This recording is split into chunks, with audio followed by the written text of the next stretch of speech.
Okay, everybody, let's do a recap of the lesson for today. So today what we're going to do is talk about sine graphs, sine functions or sine waves, and cosine. Okay, so where do these come from? Well, the graphs themselves come from the unit circle.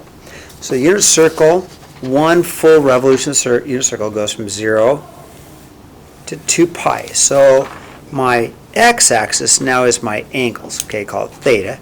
And then I put my angles, I went 0 to 2 pi. Of course, pi's in the middle. Pi halves, 3 pi halves, and I actually went by fours. Pi fours, pi halves, 3 pi fours, pi, 5 pi halves, 3 pi halves, 7 pi fours, and 2 pi, okay? And then, since I'm doing the sine is the y values of the unit circle. So I'm looking at graphing all of these y values with respect to the angles, okay? All of these y values with respect to the angles. So I looked at 0 radians, and sine has a 0 answer. I looked at pi fourths, and the y value is square root of 2 over 2, which is about 0.7. Pi halves has a y value of 1. So you can see how it progresses, okay? Sine value of 3 pi fourths, square root of 2 over 2, which is about 0.7. Sine value of pi is 0. And then we come into the third and fourth quadrants where the sine values become negative, -1, negative square root of 2 over 2, and then back to 0. Okay, and it creates the sine curve. So what we get then is one full sine curve. So we talk about the period is how wide it is. The period is 2 pi because it rotates from 0 to 2 pi. And the amplitude we say is 1, which is the height of it. Okay, the amplitude is how big or how tall. Cosine is very similar, except for cosine is the x values. So at 0, cosine starts at 1. That's why it's up here. Cosine at pi fourths is square root of 2 over 2, which is about 0.7. Cosine of pi halves is the x value, which is 0. That's why it corresponds there. Square root of then negative 3 pi fourths is a negative square root of 3 over 2, which is about negative 0.7. At pi, my cosine value is -1. At 5 pi fourths, my cosine value is negative square root of 2 over 2, which is then about negative 0.7. At 3 pi halves, my cosine value is 0. And then finally coming back up to 7 pi fourths, it's a positive square root of 2 over 2. And then back to 2 pi, my cosine value is 1. Okay, so this is one full cosine curve. What do we do with this? Well, that period is 2 pi, how wide, and the amplitude is 1. Now, let's modify it.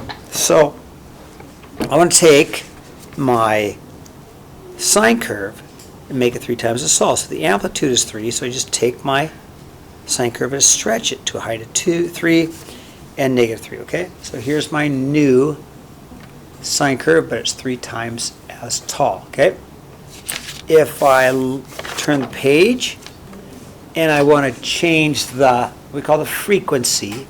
This is the frequency. I want 2 curves. So to get 2 curves in the space of 1, I've got 1, 2. I have to make it half as wide. So to make it half as wide, I take my 2 pi and divide it by 2.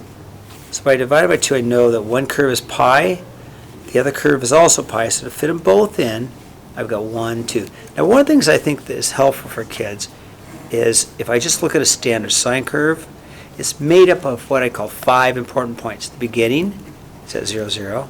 The end, which is 0, 0. The middle, which is at 0. First quarter is a height of 1. Second quarter is a height of negative. That's the sine curve. The cosine curve has this kind of shape. At 0, it's at 1. At 2 pi, it's at also 1. Halfway, it's at -1. First quarter is 0, and third quarter is 0. So that's going to help me make some sketches, okay? Now, finally, example 3. What I want to do is this. I want half a curve. So if here's a sine curve, I really want half a curve, but I want it to be upside down because of the negative, so I made it upside down. And I want an amplitude of 4. So instead of going up to 1, 2, 3, I'm going to go actually down to -1, -2, -3, -4. So I made it upside down because of the negative, an amplitude 4, and I really only have half a curve, okay? All right, now, let's make equations. Well, we have to ourselves, does this look like a sine curve or a cosine curve? We say, well, it looks like a cosine curve. It looks like a negative. It's upside down cosine curve. So we start with the equation cosine. We said it was negative because it's upside down. And it looks like it has an amplitude of 2, so I put an amplitude of 2. And it really has only half a curve. Okay, from here to here, it's only half a curve, so we go 1/2 x. One way to get the frequency, an easier way is you take 2 pi, always 2 pi, divided by the width, so we wind up with 1/2. Okay, our last example, we said, what is this? We thought it was a sine curve. I agree. Start with the sine curve. Looks like the amplitude is 3. And we said, well, how wide is this? Well, the width is 4, so the b, or the frequency, always 2 pi, divided by the width. Width is 4, so 2 pi divided by 4. I reduced it and I got pi halves. That's the frequency which goes there. Okay, that's all I have. And there is our homework assignment for the day. Okay, and I'll see you guys all tomorrow. Okay, girls, I'm done.